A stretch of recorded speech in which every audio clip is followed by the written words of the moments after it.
Hi dear students, मैं पवन Tiwari Chandra institute के online class में आप सभी का हार्दिक स्वागत करते हैं। यहाँ से आप अभी सांख्यिकी सेक्शन देख रहे हैं, स्टैटिक्स का पार्ट, और इस सेक्शन में आज का यह लेक्चर छठा होगा। यह लेक्चर छठा आपके इस सांख्यिकी सेक्शन का एक लास्ट पार्ट होगा। बड़े ध्यान से हम इसे समझेंगे। इसमें सबसे पहले ध्यान देना, बहुलक हम अभी पढ़ रहे थे। केंद्रीय प्रवृत्ति का स्थिति माप होता है बहुलक, जिसके बारे में हम लोग अभी पढ़ रहे हैं। और बहुलक में हमने बताया था आपको इसके पहले कि व्यक्तिगत श्रेणी में बहुलक कैसे निकालते हैं, तो उसमें तो कुछ है ही नहीं। जितने आंकड़ों में पद दिए हों आप ये देख लेना, जिसकी आवृत्ति सर्वाधिक बार है बहुलक। अब दूसरा पार्ट जो है खंडित श्रेणी का बहुलक ज्ञात करना, ये भी ठीक वैसे ही है। इसमें भी आपको कुछ करना नहीं, बहुत ही आसान सेक्शन है। तो बहुलक खंडित श्रेणी में बहुलक कैसे निकालते हैं, तो यहाँ पर मैंने लिख दिया है। बहुलक को जेड से हम इंडिकेट करते हैं। तो जिसकी बारंबारता सर्वाधिक बार हो, जिसकी बारंबारता सर्वाधिक बार हो, उस चर का जो मान होगा वही बहुलक हो। बात समझिएगा, जिसकी बारंबारता सर्वाधिक बार हो वो बहुलक नहीं होगा। जिसकी बारंबारता सर्वाधिक बार हो, उस चर का वैल्यू क्या है, उस चर का जो मान होगा वो बहुलक होगा। जैसे यहाँ पर मैंने एक एग्जांपल लिया है, दिए गए आंकड़ों का बहुलक बताइए।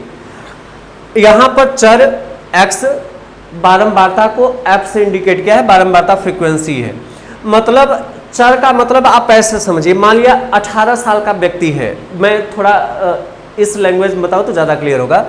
18 साल के व्यक्तियों की संख्या 3 है, बारंबारता मतलब 3। 18 साल के कितने व्यक्ति हैं? 3। 20 साल के कितने हैं? 10। 25 साल के कितने हैं? 11। 28 साल के 15। 30 साल के 18। 35 साल के 10 और 40 साल के 13। बहुलक क्या होगा? तो बताइए कि किस आयु के व्यक्ति ज्यादा है। तो देखिए सबसे ज्यादा यदि हम देखें तो 30 साल के व्यक्ति की संख्या 18 है। तो सर्वाधिक आवृत्ति, देखिए सर्वाधिक आवृत्ति 18 की है, तो बहुलक 18 नहीं होगा। ये तो बता रहा है कि जैसे 30 साल के व्यक्तियों की संख्या 18 है, तो 18 बारंबारता है। बहुलक क्या होगी? तो जिसकी बारंबारता सबसे ज्यादा बार हो उस चर का मान। तो 18 बारंबारता सबसे ज्यादा बार है और इस चर का मान 30 है। ये 18 सबसे ज्यादा बार है, 3, 10, 11, 15, 18, 10, 13। तो 18 बारंबारता सबसे ज्यादा है, तो उस चर का मान कितना है? 30। मतलब 30 साल के व्यक्ति की संख्या 18 है। तो बहुलक क्या हुआ? तो इसमें तो आपको कुछ करना ही नहीं, बिना मन से हल करेंगे तो भी उत्तर आ जाएगा। तो यहां पर जो बहुलक बना, ये बहुलक, तो बहुलक जो होगा ये क्या होगा? बहुलक 18 के 30। तो 18 बारंबारता है, बारंबारता कितनी है?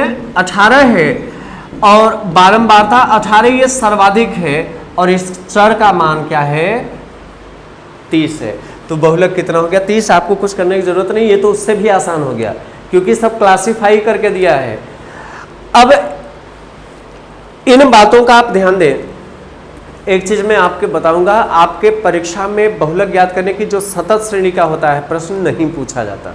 तो आप 8 फैक्ट ध्यान देना। प्रश्न बनना होगा तो आपके सांख्यिकी का, वैसे बनना क्या, निश्चित तौर पे 1-2 प्रश्न बनते हैं, आपको इसी में मिल जाएगा। मैं यहां से अब आपको एक बता दे रहा हूं, माध्य माध्यिका बहुलक में संबंध।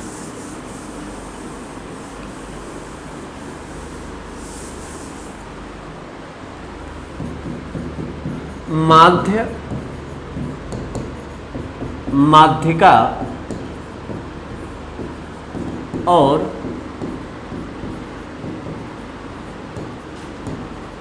बहुलक में संबंध। माध्य माध्यिका और बहुलक में संबंध। तो यहां पर एक कॉन्सेप्ट आपको ध्यान देना है। कॉन्सेप्ट जो होगा, बहुलक बराबर 3 गुणा माध्यिका माइनस 2 गुणा माध्य। इसका प्रयोग हम कब करेंगे? जैसे ध्यान देना, माध्य माध्य का बहुलक, इनमें से किसी दो पर्टिकुलर का वैल्यू पता हो, तीसरे का मान निकालना हो, तो इस विधि का हम प्रयोग हम सभी करेंगे। जैसे प्रश्न में एक लिखता हूं, तो बताइए इस सूत्र का प्रयोग आप कब करेंगे? माध्य माध्य का बहुलक में से, मतलब 3 में से किसी दो की जानकारी हो, तीसरी जानकारी निकालना हो। अब जैसे हमने लिखा, किसी आंकड़े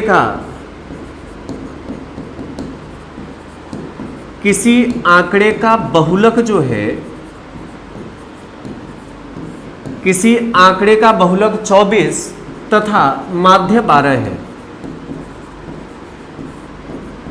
तथा माध्य कितना है? 12 है। तो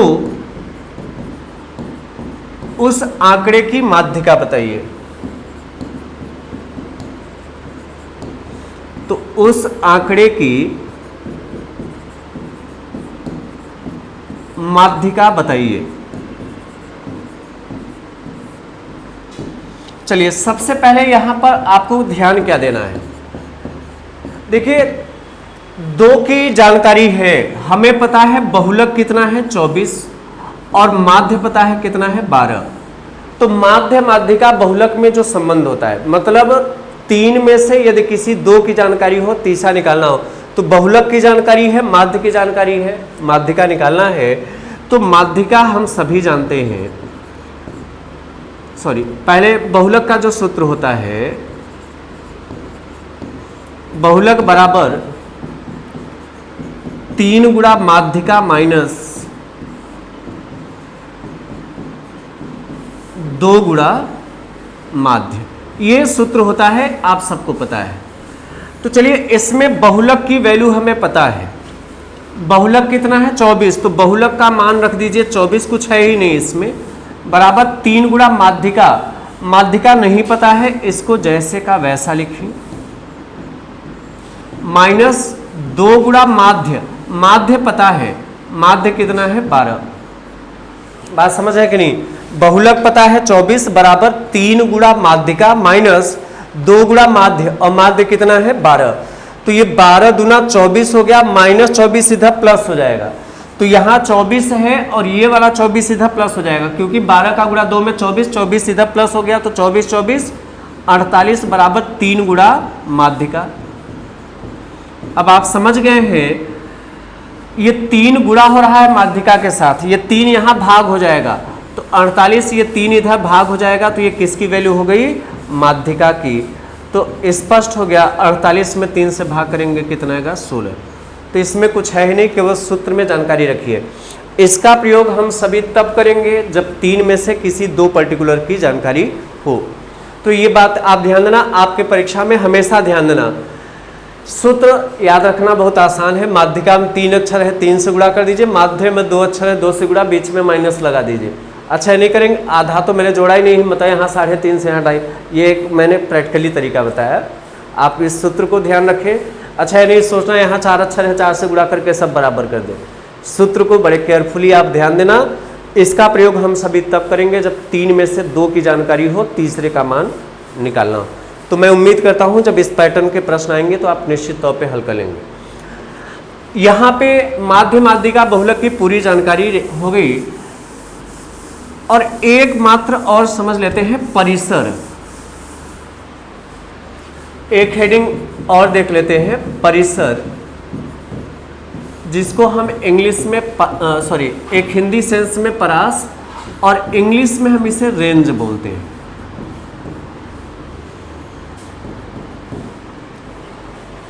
क्या होता है परास? क्या होता है? दिए गए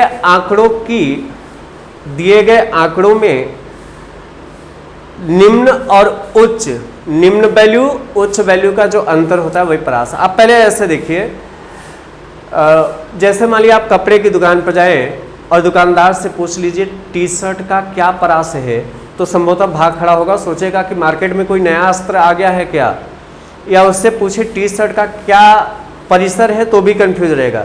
लेकिन कपड़े की दुकान पर जाएं और कह दीजिए टी शर्ट का क्या रेंज है, तो समझ जाता है कि मैं पूछना क्या चाह रहा हूँ।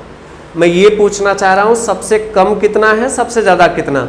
तो दुकानदार बताता है कि 250 से लेकर 1000। बाकी मैं अपना रेंज खुद ही समझ लेता हूँ। एक बात समझिए, जब मैंने दुकानदार से कहा टी शर्ट का क्या रेंज है, तो उसने कहा 250 से 1000। तो उसने ये समझ गया कि सबसे कम कितना है, सबसे ज़्यादा कितना है। मतलब कम और ज़्यादा का ये जो डिफरेंस होगा वही क्या होगा, परिसर। मतलब दिए गए आंकड़ों के न्यूनतम और महत्तम मान के अंतर को ही हम क्या कहते हैं, परिसर। तो इसका डेफिनेशन बहुत आसान है। दिए गए आंकड़ों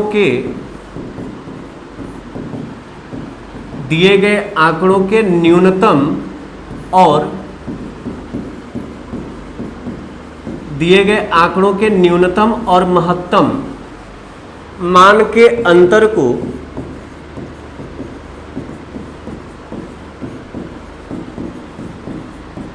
परिसर या परास कहा जाता है। जैसे मैं एक प्रश्न लिख दे रहा हूं। प्रश्न हमारा ये है, किसी कार्यालय के कुछ कर्मचारियों का उम्र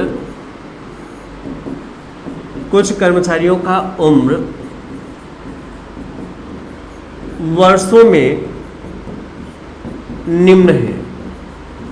मतलब किसी कार्यालय में कुछ कर्मचारी हैं, इनका उम्र मैं दे रहा हूं। हमने लिखा 28, 38, 21, 24, 45, 25, 59, 37, 40 और 61। तो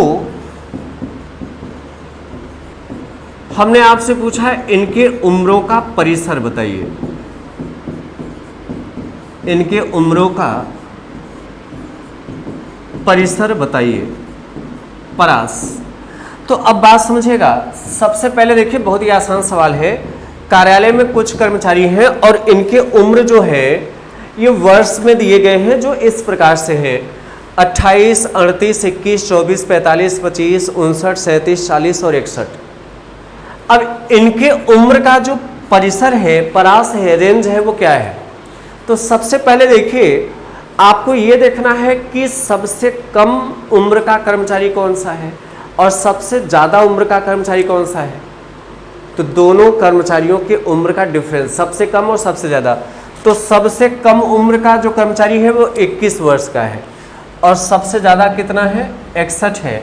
तो इनके जो उम्रों का परिसर होगा वो क्या होगा, 61 में 21 घटा दीजिए, इनका जो डिफरेंस है तो 40 वर्ष। इनके उम्रों का परिसर जो आएगा वो कितना हो गया, 40 वर्ष। कुछ है ही नहीं, आपको कुछ अतिरिक्त प्रयास ही नहीं करना। तो बस इतना ध्यान समझिएगा, जितनी चीज़ें मैंने बताया है। पहले मैंने देखिए प्रैक्टिस नहीं कराया, हमने केवल सब पर एक एक एग्जाम्पल लेकर इसके पूरे रूल रेगुलेशन बताए।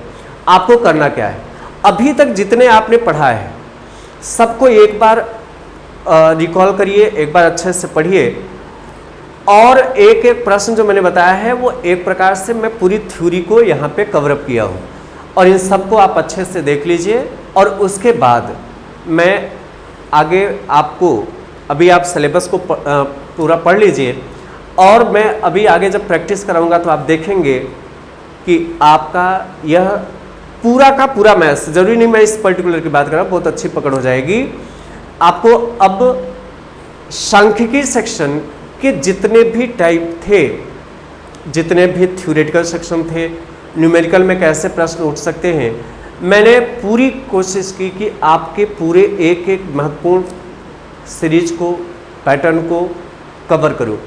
और मैंने पूरे कॉन्सेप्ट आपको बता दिए हैं, बशर्ते आप उसको अच्छे से देख रहे हैं। आपको सांख्यिकी सेक्शन में जो 1 से 2 प्रश्न बनते हैं निश्चित तौर पर आप सही करके आएंगे। बहुत ही एक आसान सेक्शन है, बशर्ते आपको एक बार अच्छे से कवर कर लेना है। तो आज की क्लास फिलहाल मैं बस इतना ही रखूँगा। टॉपिक ये हमारा समाप्त है। अभी रिमेनिंग सेक्शन को मैं पूरा देख लूँ, प्रैक्टिस के लिए आप निश्चिंत रहें, पूरा सिलेबस हो जाए, मैं प्रैक्टिस अच्छे से करा दूँगा। तो चलिए नए टॉपिक के साथ मैं आपसे आगे फिर से मिलूँगा आज की क्लास पर। फिलहाल बस इतना ही। बहुत बहुत धन्यवाद। Thank you so much.